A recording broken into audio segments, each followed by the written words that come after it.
For Richard Lupo, the Asheville area of western North Carolina started out as a great place for he and his family to visit. We started vacationing just before our first child came, right after we were married, not too long, and came up here and visited the Biltmore and just spent a lot of time in the North Carolina, the upstate area of South Carolina and western North Carolina, and really fell in love with the area.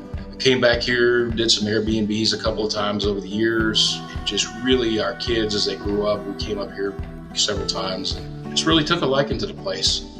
But it later became something more for the Lupos than just a yearly getaway destination.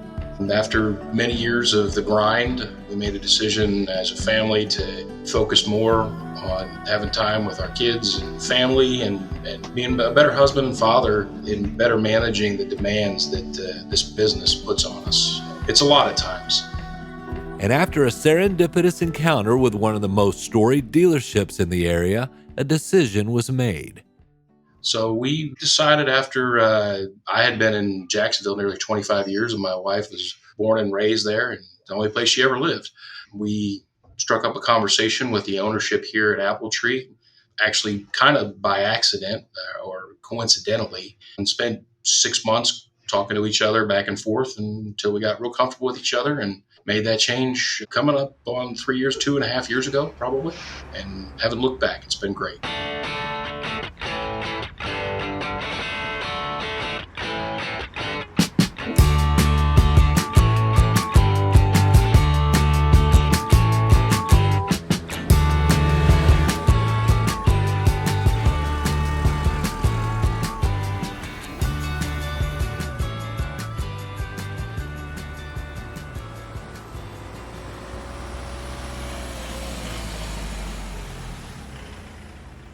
Hi, I'm Rich Lupo. I'm the service director at Apple Tree Honda, Apple Tree Acura in western North Carolina, the Asheville area.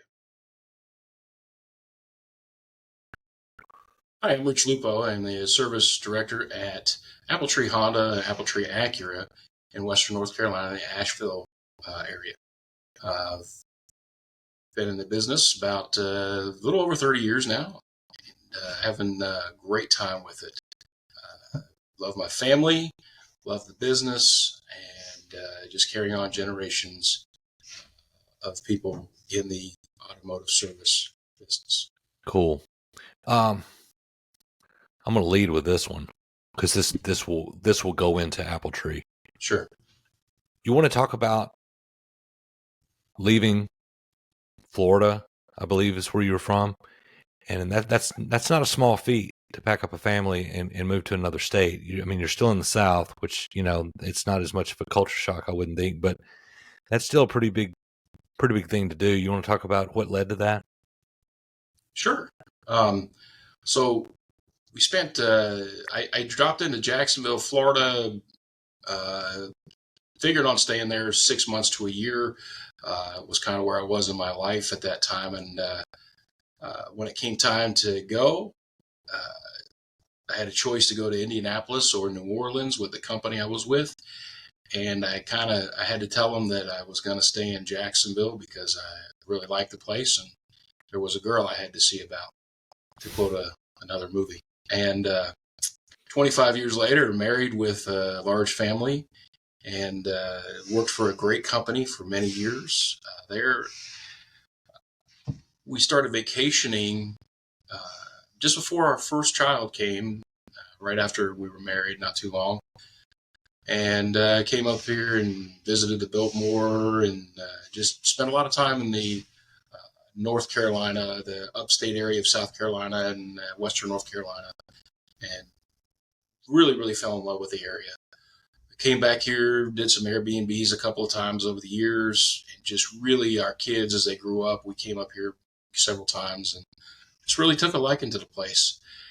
And after many years of the grind, we made a decision as a family to, focus more on having time with our kids and family and being a better husband and father in better managing the demands that this business puts on us. It's a lot of times. So we decided after I had been in Jacksonville nearly 25 years, and my wife was born and raised there, and the only place she ever lived. Uh, we struck up a conversation with the ownership here at Apple Tree, actually kind of by accident or coincidentally, and spent 6 months talking to each other back and forth until we got real comfortable with each other and made that change coming up on 3 years, 2.5 years ago, probably, and haven't looked back. It's been great. You want to get into Apple Tree and some of the history there and the Locke family. Yeah. So one of the things that it's the car business. There's not a lot of guarantees in the car business. Obviously, we've been around long. There's just not a lot of that. And to make a move the size that we made, one of the things that gave us confidence in the decision was the history behind Apple Tree. My predecessor had been here more than a decade, and they were ready to change what they were doing. Again, we talked 6 months back and forth as we got more comfortable with each other. But when you look back at the history of Apple Tree, you can get a sense of the values that they have and the things that have kept them in the ownership position of this franchise for over 50 years. And that gives you a lot of confidence in making that change. It's huge. You're leaving all your contacts behind. In that region where I was, I knew service managers and regional managers and GMs and just a network that, you put together over 20 plus 25 years, left all that behind and came someplace where, from a business aspect, I had no network established at all. But you talk to the ownership here, you look at what they've done and the longevity, the average tenure of employees, and it gives you a bit of an ease about making that transition. Honda dealerships change hands quite frequently. They appreciate they're a well appreciated commodity within the business, and so to have a Honda and Acura store that hasn't changed hands in 50 years is quite rare, and and as another tribute to the stewardship of their business, there are no other points in all of Western North Carolina. Honda never saw the need to actually establish another point because they've done such a good job over this time period. And as the region grew, they built new stores. They did, they adapted and did the things that needed to be done. And there's no plans that I'm aware of for Honda to actually put another Honda or Acura point in Western North Carolina. So you have to go to Greenville, South Carolina, or Johnson City, Tennessee, to get to the closest Honda dealer from where we are in the Asheville, Western North Carolina market. So all of those things lead up to me. I call myself kind of the caretaker, the current caretaker of the fixed operations of Apple Tree. There are many that came before me, and 50 years plus of serving Western North Carolina. So I liken it to when you talk to people that own historic homes that have been there for generations, and they, it's their job to fix the car, fix whatever's worn in the house and, pass it on for generations to other owners that are going to be taking care of it. When you talk about historic homes, I kind of think of it in that light, that I'm just here taking care of, the stewardship of the fixed operations and the current caretaker of fixed here at Apple Tree. Awesome. Richard, you had a lot of your background on here. Did you say what you wanted to with your story, or did you want to get into any more of that, your personal history there? I don't really good. I mean, I have background there. I mean, the biggest thing to understand about me is that I have been a part of the service part of automotive literally since I was born. My father owned a repair shop, an independent repair shop when I was born. The pictures of me, this high, with a wrench in my hand. I grew up in a garage, and the independent repair shop was the means to help support a really bad racing habit that my father enjoyed. So we had a long history of racing. And, my dad and his best friend are still very active in the racing scene. The late 70s into the 80s now at this point. They've stuck around long enough to be in OG status at this point. There you go. Yeah. And so, we went through owning gas stations, and at one point I had a Midas franchise. I've just been in the service business literally my entire life. And that eventually led me to where I am today. So I guess that's probably the background that's relevant to where we are today. Okay. Awesome. You have on here current conditions around the industry. Mm-hmm. And this always interests me. If you just want to go down this list, man, the outlook of fixed, rising as variable has challenges. Let me just say this: the whole COVID thing. I was in the grocery business when COVID happened, and sure. And so, every industry, we were all affected by it. And then when I came home and started doing this, and then got back into automotive, I got a glimpse of what you guys on the variable side for sure. I just purchased a new vehicle in December and went through my own challenges. But anyway, this whole thing, the whole outlook right now fascinates me because it was unprecedented, and I don't know, the car industry seems to have been hit in a crazy amount of ways, Start by saying that there's no shortage of articles out there about the headwinds in our industry right now. And having been in the industry for as long as I have been, I've been through some of the big ups and downs that we've seen in the last, 30 years. And I would say that, currently, historically over the last decade or more, we've gotten really used to very low interest rates as consumers. And that's not where we are right now. And that makes a challenge, as far as financing a vehicle. And with those challenges, interest rates, floor plans go up, all those things. Costs just rise exponentially because so many things are tied to finance rates.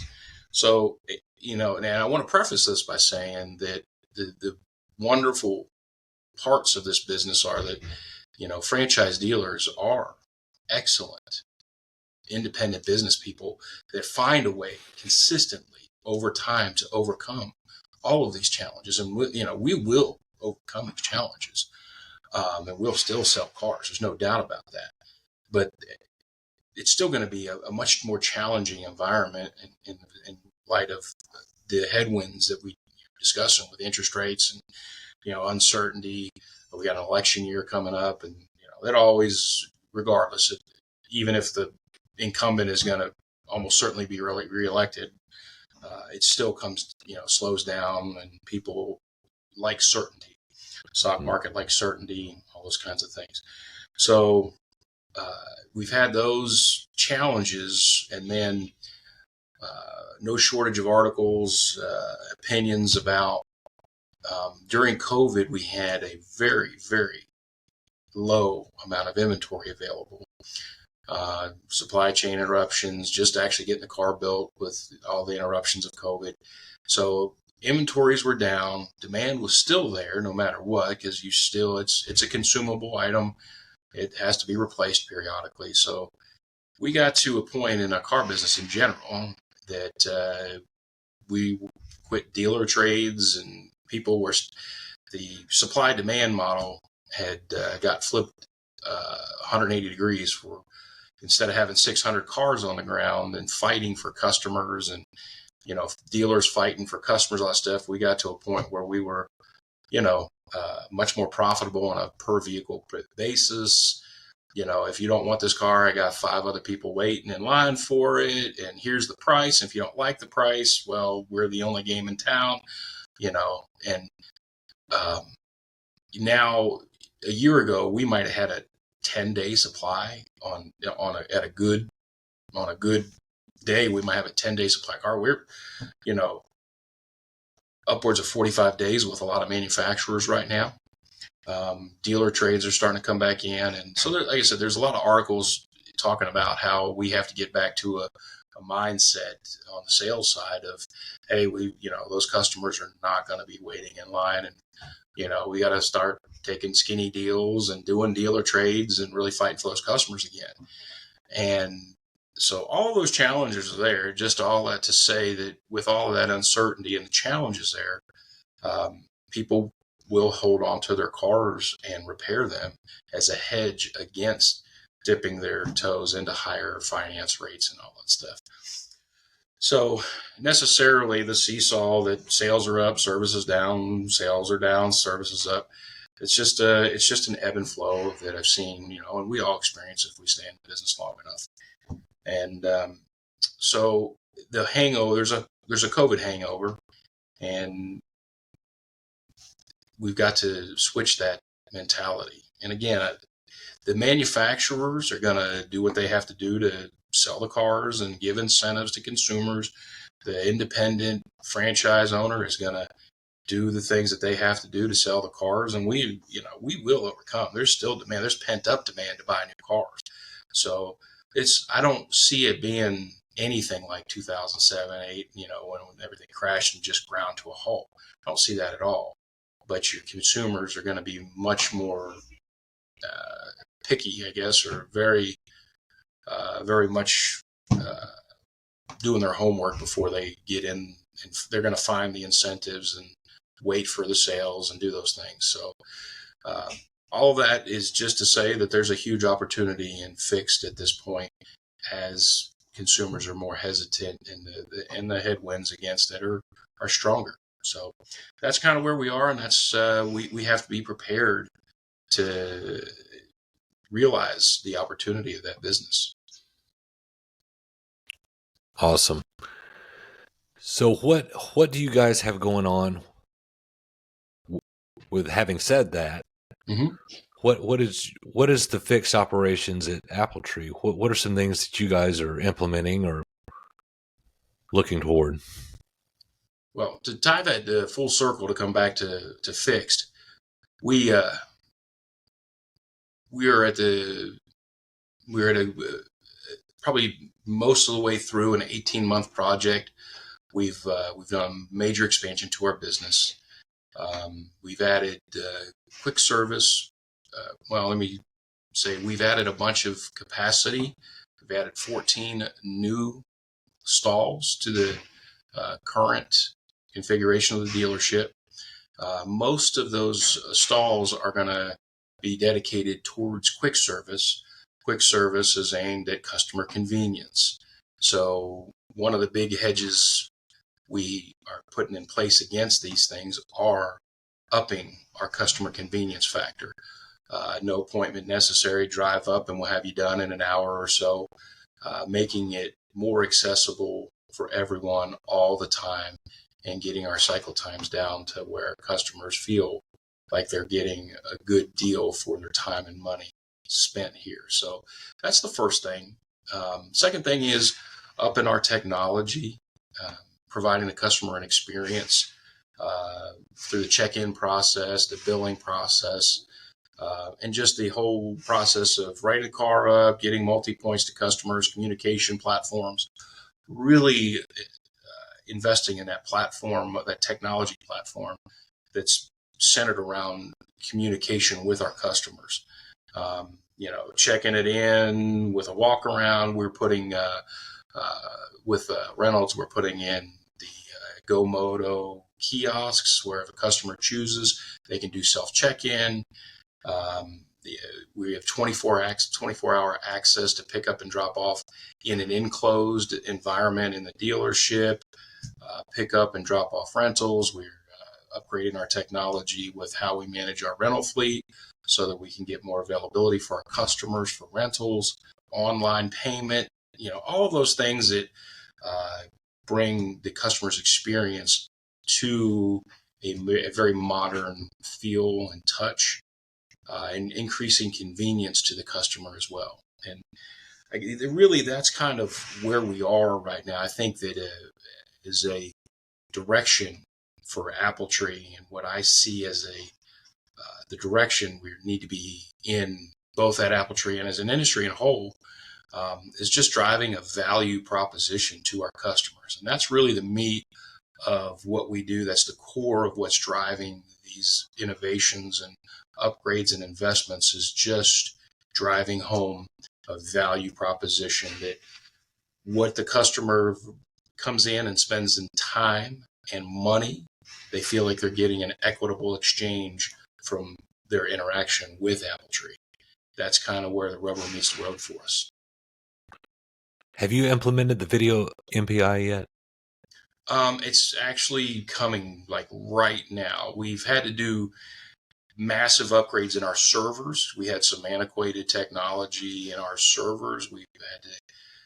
It's an 18-month process that we are literally just getting towards the end, where we're actually getting the technology. We've got a new texting, and the texting and video platform is actually installed in Reynolds right now. And the training implementation starts on Tuesday, the 12th. So this coming Tuesday. I mean, we are literally on the cusp of implementing a lot of these new technologies as we speak in real time. Perception is not always reality. And, there's this perception that the dealerships are more expensive for everything. And InteliChek kind of confirms that that's not the case. InteliChek helps dealerships become aware of where their prices stand in regard to their competitors. And InteliChek does a good job of giving us that pricing data to confirm that we're in the market. And this allows dealerships to make their customers aware of their competitive pricing. I placed 2 placards in the business center so they could see that while they're over there working on computers. I also placed it in our coffee area. We have a glass wall there, so when they walk in, as they're putting their creamer and sugar in their coffee, they're going to look up and see the pricing for our pricing as well as our competitors. Introducing InteliShare. InteliShare contains all of InteliChek's promotional tools that you can use to promote your favorable prices, including InteliAds, the printable flyers that you can show off in easel displays, InteliMedia for your digital media boards, and InteliWidgets, so you can show off price comparisons on your website and even let your customers schedule from the widget. Just having access to that data that they're able to provide gives us a good plan of how we're going to proceed. Call 877-827-7273 or go to InteliChek.com to find out more about how the InteliShare Series can help you grow your business.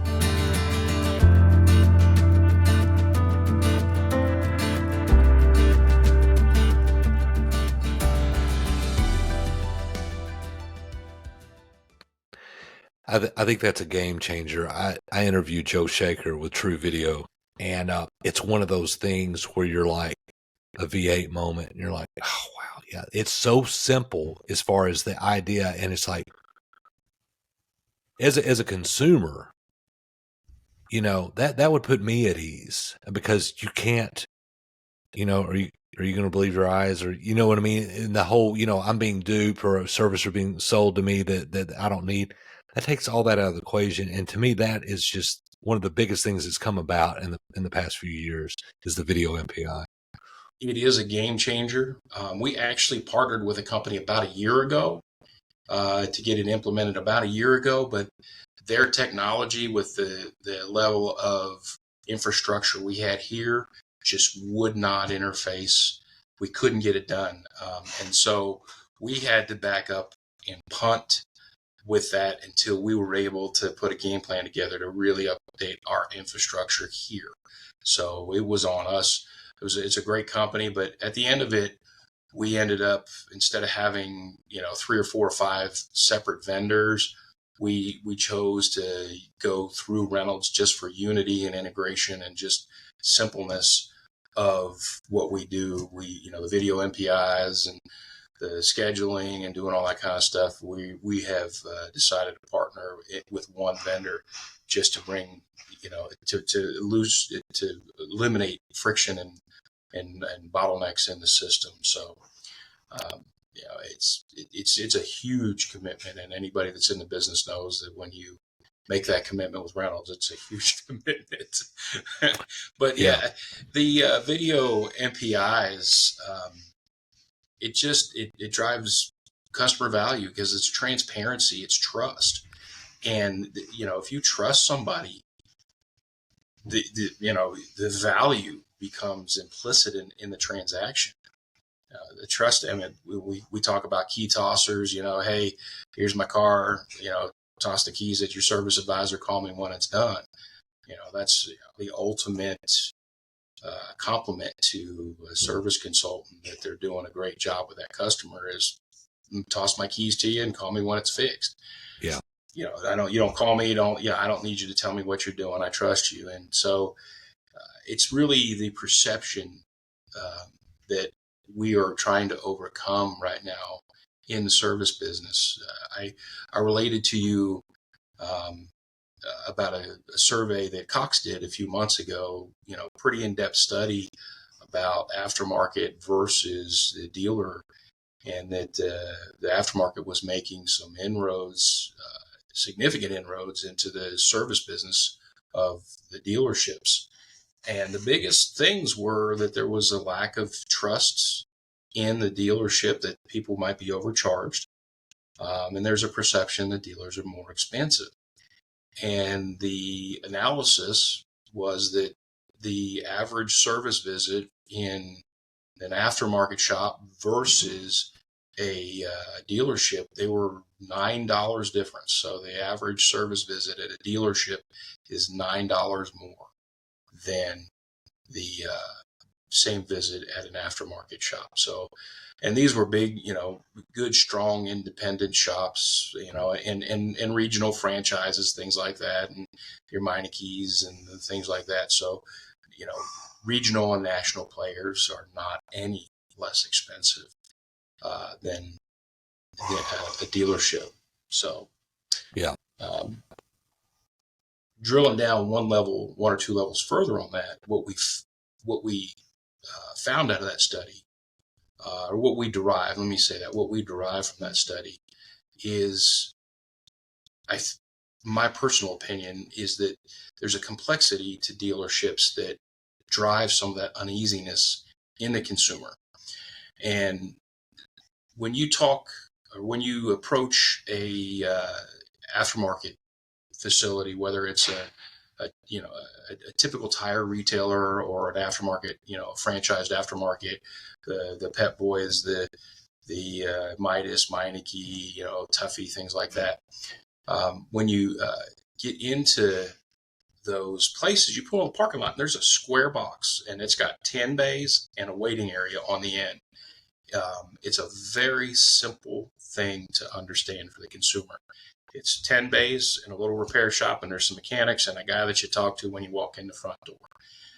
And they've upgraded some of that stuff. Some of the waiting areas and showroom areas are much nicer than they used to be typically.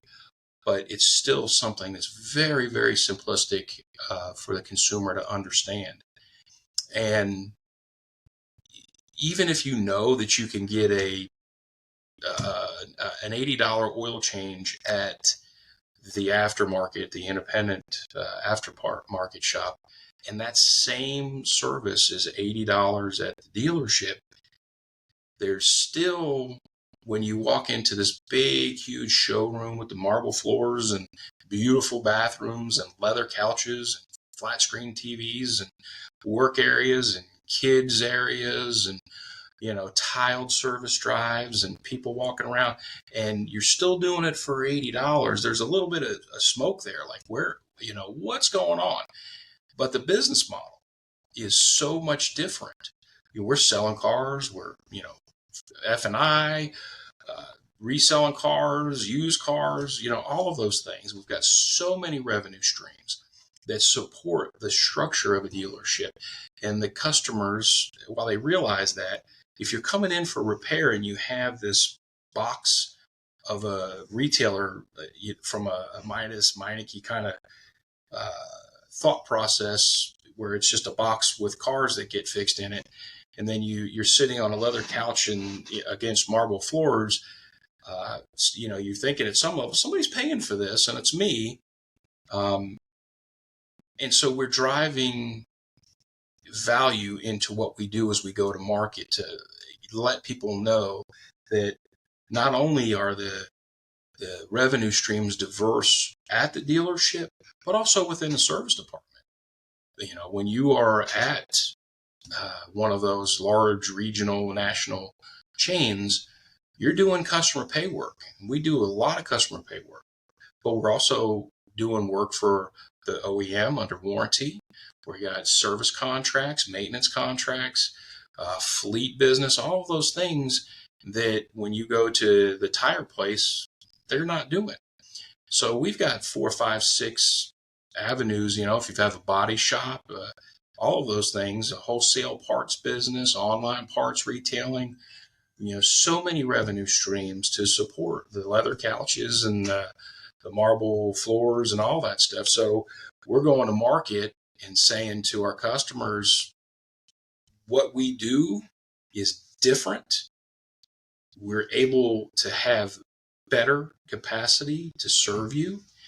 And if it's relatively the same price as someplace else, then why would you go anywhere else when you can come here and sit on a leather couch and get decent coffee and a clean bathroom? Yeah. So that's kind of where we're going. That's the value proposition that we're driving for our customers. Yeah, that's interesting because it's almost like a catch-22, where you want to have those amenities. But I've never heard anyone else speak to this, but it totally makes sense because we think that a lot with the banking system. Yep. I bank with a credit union.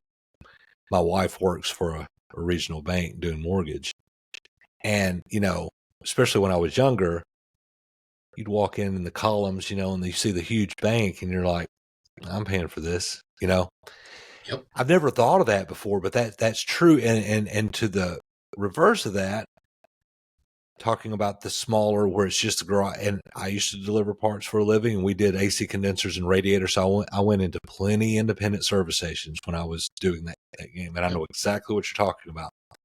It's almost the Subway effect, where you can see your sandwich being made versus, and I have never put that together, but you're right. And then that kind of, you do have to educate, because that is the conclusion probably being drawn when if something's too fancy, I guess. And I've never thought of that, but that is so true, man. It's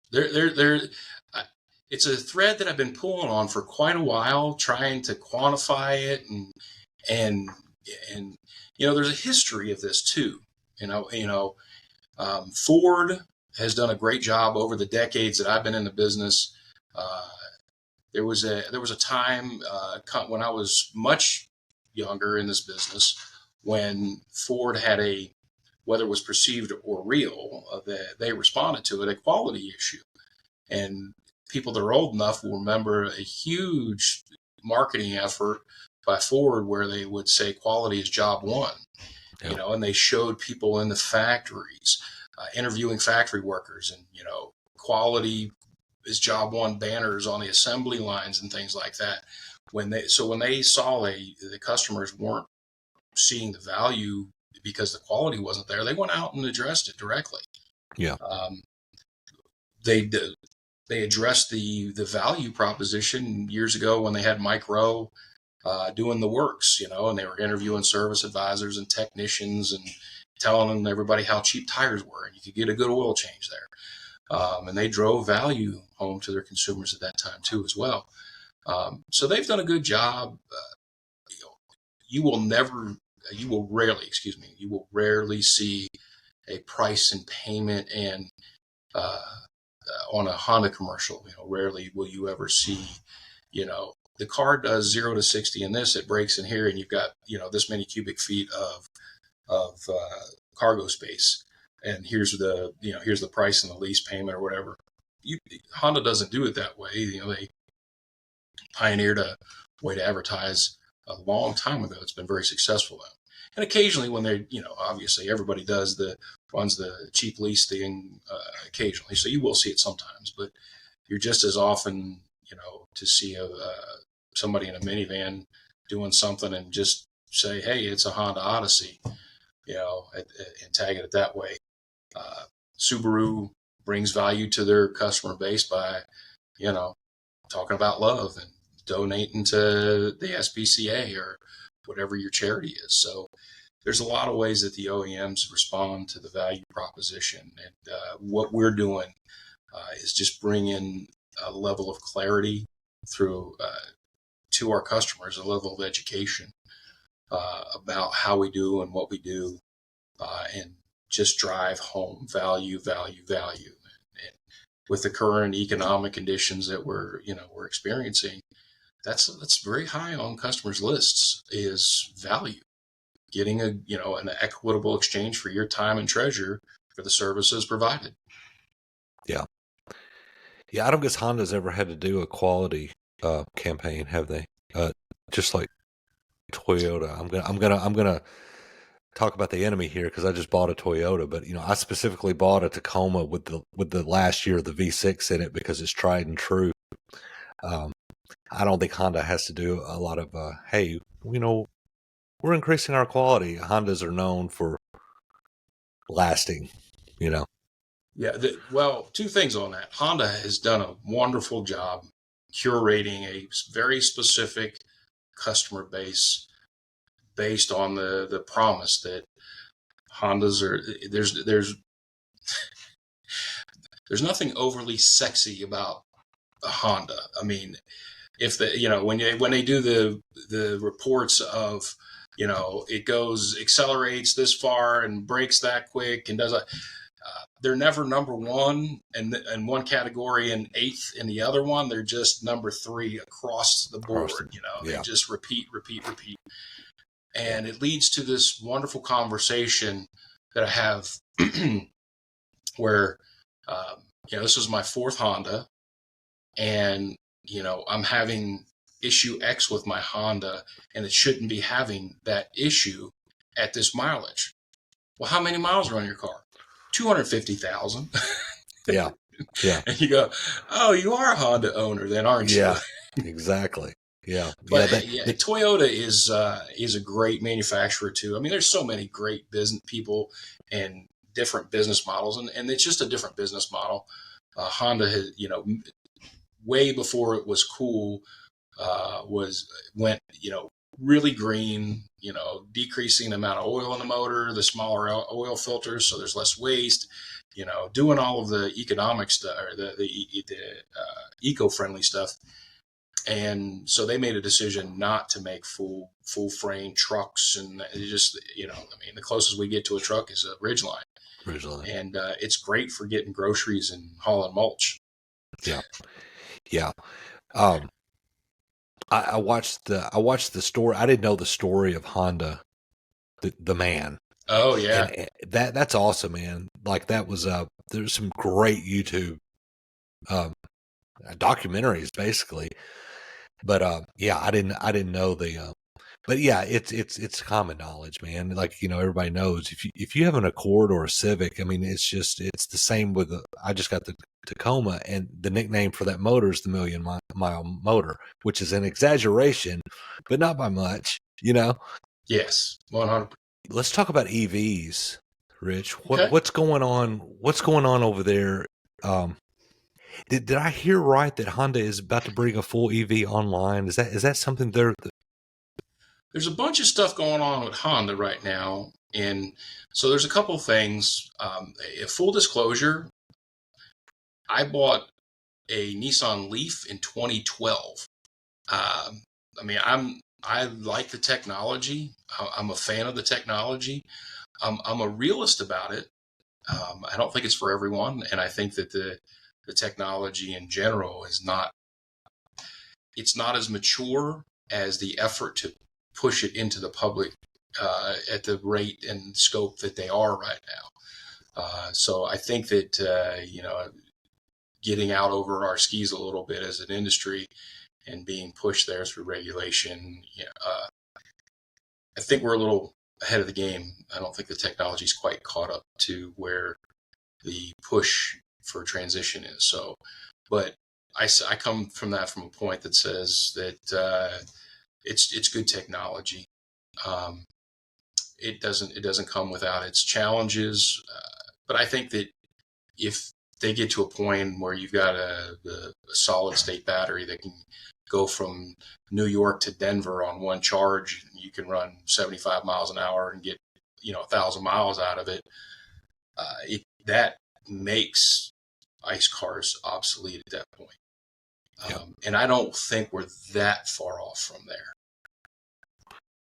So with that being said, because I totally agree. And so are you having to do anything on the fixed ops side to get ready? Like, do you have chargers? Are you training? Like with it so up in the air, what do you do when it comes to EVs as far as on the fixed side to prep? Well, on the fixed side, it's all of those things. Honda, Acura have, and actually there are some differences in the strategies between Honda and Acura. They're not the same as far as their EV strategy. And so, yeah, we've made huge investments in chargers. And it's not just buying a charger. You got to put the thing on the wall. You got to run service to it, and we're blessed to have some of our facilities are much more modern than others. And so in some of the older facilities, uplift transformers to get to the right amount of voltage and service to run these DC fast chargers, tearing up parking lots to put chargers in, in waiting areas when customers, when a car is done servicing in the service department, putting chargers out in the parking lot, tearing up parking lots, running conduit, doing all that stuff. So it's a huge proposition. And we're lucky enough where we're located right off an interstate, right near the airport. We've got massive service available. But when you get into parts of other dealers are in different parts of cities where that service is not even available, the level of service you need to actually run the chargers is not available.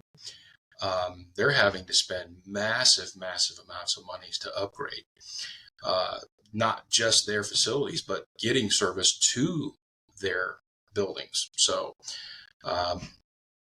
there's that with lifts. We've had just put 6 new lifts in that are EV compliant lifts. We also, as part of this, and to tie this together, one of the things that is driving our technology upgrade is that the manufacturer, whether it's Honda or Ford or Nissan or Chevy or whoever, they have, you have to have this many chargers. You have to have this kind of lift. You have to have those kinds of things.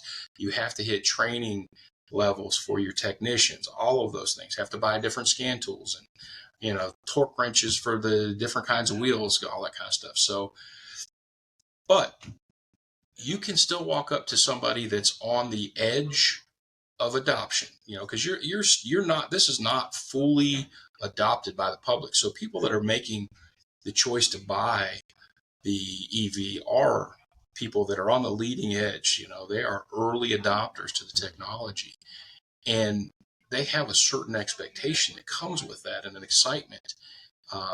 And that person who just spent $80,000 on an EV can pull into your service drive at your historic franchise dealership, and a service advisor can walk up to them with a clipboard and a pencil in their ear.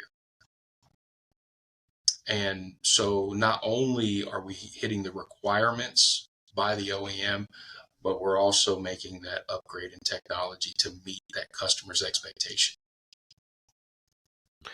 Yeah, I would think, and I've heard this said, I would think that again, it's a lot of guesswork now. And how much do you invest in this kind of thing? Because we don't know where it's going.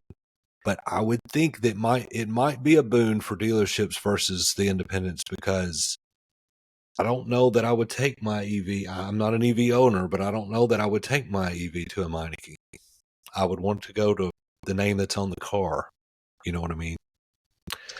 So, and one other thing on that is that like right now, the people that are buying these EVs, they are early adopters, and they do have a level of commitment to the technology. They have an excitement about them, and shame on us if we don't capture that. It's there for the taking. I once was, many years ago, in a training class that said the only reason that the aftermarket exists is because we didn't do a good job as dealers. We used to send tires weren't a profitable item, and our parts department didn't want to, keep them in stock. So, your service advisor would say, go down to John's Tire Shop. Hey, you need some tires, go down to John's. They'll put some tires on there for you, and, we created the aftermarket because we didn't capitalize on that. And I think we're on the cusp of making that same mistake again if we're not careful. And we can open up that EV world to the people, to the aftermarket, and we don't have to if we are able to capitalize on that customer that's looking for that experience with the investment they just made. And I watched the Ted Ings thing, and like the paperless, the scanning. I don't know if that's in your outline, but I want to get into that, and the designating the jobs to the technicians. I don't know if you want to talk about that and how, it just seemed like it was all Reynolds products. Yeah. And it just seemed like it was, I don't know, efficiency here, and all that adds up. I don't know if you can get into any of that you want to. Well, I'll start by saying that we've got a wonderful relationship with Reynolds, with Ted Ings and the Fixed Ops Roundtable. Fantastic people. And, his people that help him and sponsor him, and they're also partners of us. So we share those partnerships. It's just been a fantastic experience. And bringing those efficiencies, like I said earlier, we made a choice to bring these technologies on board with Reynolds because of the less friction. There's the check-in kiosks with GoMoto, the IDM, which is the integrated document management system, being able to recall documents from years ago with a couple of keystrokes without having to go to a file room instead of a guy with a bunch of work orders and a paper pad, trying to figure out who his favorite technician is. Just those kinds of things. The write-ups, the online payments, the video MPIs, just efficiency, which brings value to the transaction with your customer, brings productivity to your staff, and the better, more efficient they process customers, the more customers they can process. That translates usually into a nice pay raise. Satisfied customers bring higher scores. It's a big push to get that momentum. But once you get that ball rolling, it does get rolling, and that's kind of where we are right now. It's been a long push, but we are realizing the fruits of that effort right now. Do the technicians like that, being just pulling up and seeing the jobs? Is that going over well? Yes, it is. It takes some. It puts more transparency. It takes the hey, that guy, the dispatcher likes this guy, doesn't like that guy. He's mad at me. I dated his daughter, and it didn't go well. Yeah, it happens. Trust me, I've been in the car business a long time, so it takes some of that out. And nothing's perfect. Don't get me wrong, but it's certainly, I want to say it's a better system. it prioritizes things and gets the right job to the right technician at the right order at the right time. And so do that. We've got taking payment by the service advisors. If it's not online pay, it's being done instead of standing in line at a cashier at peak times. There's all of those things that come with the effort to increase the value proposition for our customers. It runs 360 degrees in every aspect that we can do. Just quickly on the EVs. Oh yeah, I'm fine. I guess you had to. There's all kinds of different insurance that you have to carry as a dealership if you start dealing in different technologies too. That is an investment that I hear a lot of people talking about, because I heard someone talking about you can't leave them on a rack like you can an ICE car, and a tech did that at some shop somewhere in America, and it burnt the whole shop down, and it was on him, right? So anyway, I just kind of wanted to go back into the there's more investment than meets the eye on those things as well, So the other thing. Go ahead. Go ahead. No, go ahead. Good. I was going to move on, but if you have something to riff on that, that's cool. Well, part of the additional investments that we don't think about, the change in contracts. So what does an extended warranty on an EV look like versus a traditional car? Just different contracts, different rates, different coverages. So that whole world for our finance, our F&I people, whole new set of training, new set of ideas, dealership differently and storing the vehicles differently. There were times early on, a couple of years ago, when I believe it was Hyundai, said, don't park your cars in the garage, park them in the driveway because there's a fire risk. So there's things like that. So if there are real dangers like that, the manufacturer will let us know and we can change our strategies. And the biggest thing is that, again, as this push comes, some of the technology is not in equal levels. And once that chemical reaction starts, there's no good way currently to shut it down. And so that, it gets to a runaway point, and there's nothing you can really do at this time. We don't have that technology right now to be able to extinguish the reaction once it starts. Yeah. And so, yes, it changes things on just every kind of level. I mean, there's ways we handle. A lot. We were fortunate because we have a big wholesale business, one of the largest wholesale parts businesses in the Honda system. But we have a huge forklift because of that. A lot of dealers had to go get forklifts that don't have forklifts to handle batteries and cages to store them in and all that kind of stuff. Yeah. So we had a lot of that existing infrastructure because of the legacy that's been built here. But there's a lot of dealers that had to make investments in buy a $30,000 tow motor, all those kinds of things. Yeah.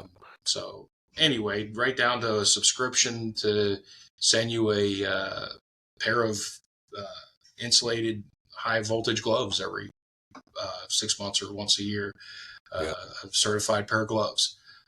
It touches so many different areas to the dealer, to the store. The other thing I want to circle back on that I think is, we talked about the video MPI being a game changer. Mm-hmm. I tell you what else is, and it seems like a no-brainer, but I had AJ Holst on a couple of episodes ago, and he was adamant about, for Quick Lube, do not schedule appointments. And you talked about adding, to me, that coupled with the video MPI, the dividends you're going to get off that, because that there's a lot of your defection to the aftermarket, as far as like oil quick services is, they don't, the customers don't want to have to set an appointment now. No.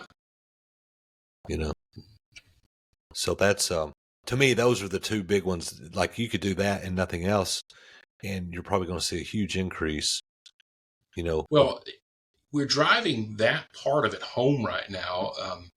So no appointment necessary. And if you do make an appointment, it will give you some level of priority in the system.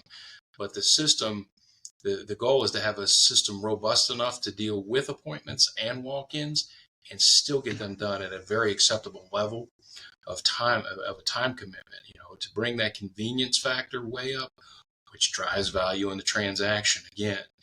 And so, in doing that, that's where we are right now. But when we're talking about to tie this in with EVs and just the uplift in technology and where this is going, I'm going to be here for it. We're all going to be here for it because it's coming much faster than we really want to recognize. And it's a little seed to plant here, is that we are going to be in a situation in a very short amount of time, a very few amount of years, where these cars are going to be fully autonomous. And then we're going to be open 24 hours a day, and we're going to be less retail oriented because the customer we're going to send their car sitting at their kitchen table. My wife, when she gets home at the end of the day and she's been running and doing all that stuff, and we'll be sitting at the kitchen table and there'll be an app on our phone and our car will start up in the driveway and drive to the service department, and it'll be on on that value deal. It will be at the customer's ultimate convenience because that car will show up in our service drive at 8 o'clock, 9 o'clock, 3 o'clock in the morning, 8 o'clock at night. And then if we can't get it, there'll be an online payment. If we can't get it done, we'll send a rental car to your driveway. When you get up in the morning, there'll be a rental agreement to sign on your phone and an electronic key to open the car and go. And so we're going to be a 24-hour business, and that 8 a.m. rush that we all deal with in our service drives, no matter how hard we try to manage it, will dissipate. And the dynamics that we're building today, we're going to have to rebuild in a few years. Yeah, that's wild. That's another thing I haven't thought about. That's true. It's a brave new world, ain't it? It's coming. Yeah. It's crazy. Rich, anything I didn't ask you that you wish I had? Any closing thing that we may have not touched on? No, it's been a great conversation. I can't wait to see you chop it up and figure it out and do all that stuff. It should be, of course, I'm the most interesting person that I know, right? So it should be interesting to everybody, right? Right. But anyway, no, I appreciate the time, and I don't really think there's much really to talk about. If you want to have some fun, Google my name. I'm a junior. You'll pick up a bunch of racing pictures from my dad and myself, probably driving race cars over the years. And there's a lot of legacy there. The legacy, my father and his best friend left Hialeah, Miami in 1967 to become race car drivers. They were essentially a couple of idiots that didn't have any clue what they were doing, but they just did it. Right. And they were among the very first people that are recorded to have ever tried to make a living as a race car driver in racing at local tracks, like little dirt tracks and stuff, because they just figured that they would drive faster and be better than everyone. And if everything came together, then they would have enough money to eat. So there's a big legacy that goes back to, stock cars on the beach at Daytona. It goes way, way back. And so that's part of my heritage. And I don't really stress that as much. When you get to know me and people understand more about me, and the people that work with me on a daily basis begin to understand that. But there's a huge part of my life that's directly related to motorsports as well.